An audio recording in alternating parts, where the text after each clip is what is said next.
নমস্কার। আজকে যে আমরা 20 জন মা বোনেদের খাওয়ালাম, দুস্থ মা বোনেদের, আজকে এই খাওয়ানোর পেছনে মূল ভূমিকায় রয়েছে, স্পন্সরের ভূমিকায় রয়েছে আমরা 4 জন। সঙ্গে আপনার 2 গুরু বোন রয়েছে, ওনার কাকলি ভৌমিক আর সুস্মিতা দাস। হ্যাঁ, সঙ্গে রয়েছে এই দিদি মিঠুদি, সুমনা আর বিনা বৌদি, বর্ণালী। আমি তো আছি। আমি যখন বাইক দিচ্ছি আমি করেছি, আমি করেছি। তো আপনি একটু সংক্ষেপে দু একটা কথা বলুন। হ্যাঁ, আমি জানি পুজো আর্চার থেকে, জপ তপের থেকে জীবে দয়া করা অনেক বড় কাজ।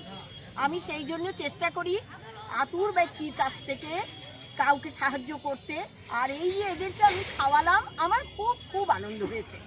আচ্ছা, এবার আমি সুমনা, নগাতে থাকি।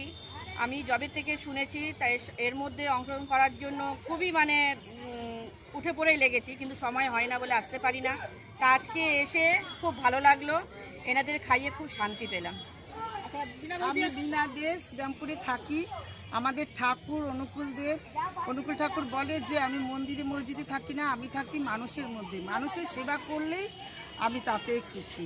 আমার সেবাই হচ্ছে পরম ধর্ম। সারা জীবন যেন এভাবেই চলতে পারে, আর কিছুই চাই না। তার পরিবর্তে আমরা চাই একটা আশীর্বাদ। আর আমরা আজকে 6 জন স্পন্সর নিয়ে অনুষ্ঠানটা করলাম, মানে খাওয়ানোর ব্যবস্থা করলাম। আশা করি পরবর্তীকালে আপনারা সহৃদয়বান মানুষ আরো যদি কেউ যদি থাকেন তাহলে এগিয়ে আসবেন, তাহলে আমাদের আরো ভালো হবে। আরো আমরা জনসংখ্যা আমিও অনুরোধ করছি আপনাদেরকে এগিয়ে আসুন, এদের জন্য এগিয়ে আসুন। পুজো আর্চার থেকে এদেরকে সেবা করা অনেক অনেক লাভ। ওকে।